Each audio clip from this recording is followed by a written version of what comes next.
Hello' beginner চেনেলত পুনৰ আপোনালোক সকলোকে স্বাগতম জনালোঁ। আপোনালোকৰ কাৰণে পুনৰ ভাল খবৰ। গুৱাহাটী হাইকোৰ্টৰ ফালৰ পৰা আপোনালোকৰ কাৰণে কিছুমান পদ মুকলি কৰি দিয়া হৈছে আৰু তাৰে গোটেইখিনি কথা মই আপোনালোকক এই ভিডিঅ'টোৰ দ্বাৰা বুজাই ক'ম। তাৰ আগতে যদি প্ৰথমবাৰ আপোনালোকে আমাৰ চেনেলটো ভিজিট কৰিছে তেন্তে ভিডিঅ'টো লাইক কৰি পেলাই চেনেলটো ছাবস্ক্ৰাইব কৰি ৰাখিব। এনেধৰণৰ জব আপডেট বা জব ইনফৰ্মেটিভ ভিডিঅ'সমূহ পাই থাকিবৰ কাৰণে লগতে লগৰ সৈতে চেনেলটো শ্বেয়াৰ কৰি দিব যাতে তেওঁলোকে আমাৰ ভিডিঅ'সমূহ চাব পাৰে আৰু লগতে পদসমূহত এপ্লাই কৰিব পাৰে। তো বলক এতিয়া বেছি দেৰি নকৰি আমি ভিডিঅ'টোলৈ আগবাঢ়ো।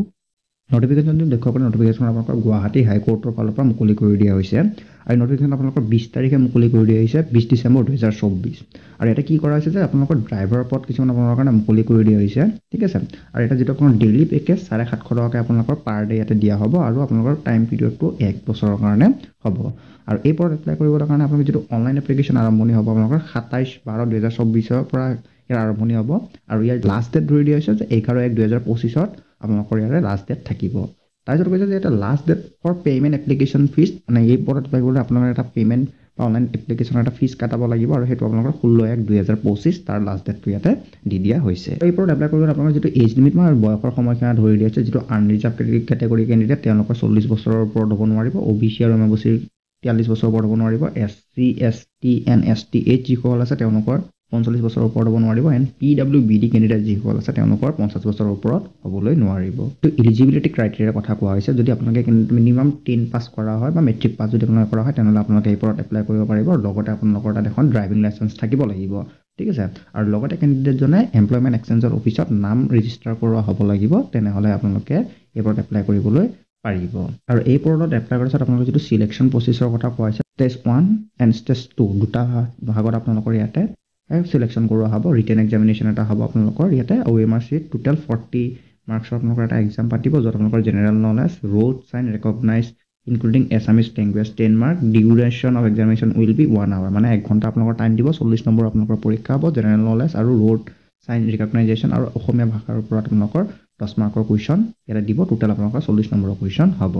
ষ্টেজ 2 তাতে আপোনালোকৰ ড্ৰাইভিং টেষ্ট হ'ব 40 নম্বৰৰ ঠিক আছে candidate equal 5 times number of the vacancies 1:5 in order merit in the screening test will be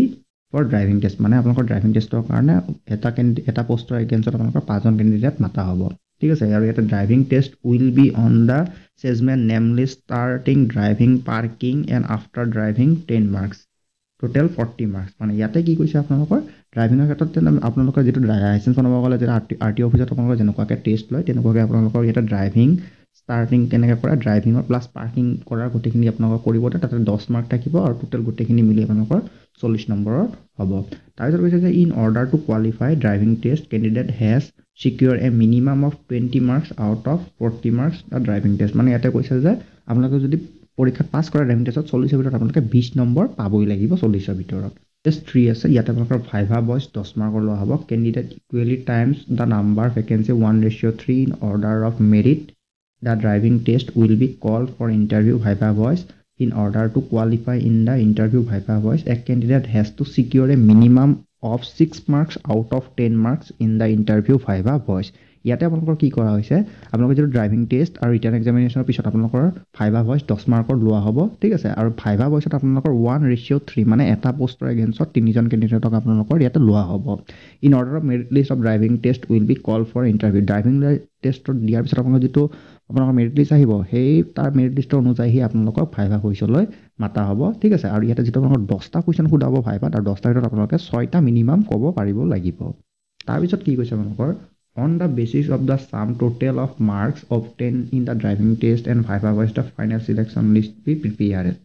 ঠিক আছে ইয়াতে আপোনালোকৰ কি কোৱা হৈছে যে আপোনালোকৰ total driving test and viva voice এই গোটেইখিনি নম্বৰ লোৱাৰ পিছত আপোনালোকৰ ফাইনেল মেৰিট লিষ্ট আহিব যে কোন সিলেকশ্যন হৈছে বা কোন সিলেকশ্যন হোৱা নাই তো ইমানখিনি আছিল আজি ভিডিঅ'টো যদি আপোনালোকে ভিডিঅ'টো চাই ভাল পাইছে তেন্তে ভিডিঅ'টো লাইক কৰি পেলাই চেনেলটো ছাবস্ক্ৰাইব কৰি ৰাখিব এনেধৰণৰ জব আপডেট বা জব ইনফৰ্মেটিভ ভিডিঅ'সমূহ পাই থাকিবৰ কাৰণে লগতে লগৰ সৈতে চেনেলটো শ্বেয়াৰ কৰি দিব যাতে তেওঁলোকে আমাৰ ভিডিঅ'সমূহ চাব পাৰে আৰু এই পদসমূহত এপ্লাই কৰিবলৈ পাৰে তো লগ পাম আকৌ নতুন এটা ভিডিঅ'ত তো আজিতে ইমানখিনিতে এৰিছোঁ ধন্যবাদ জয় আই অসম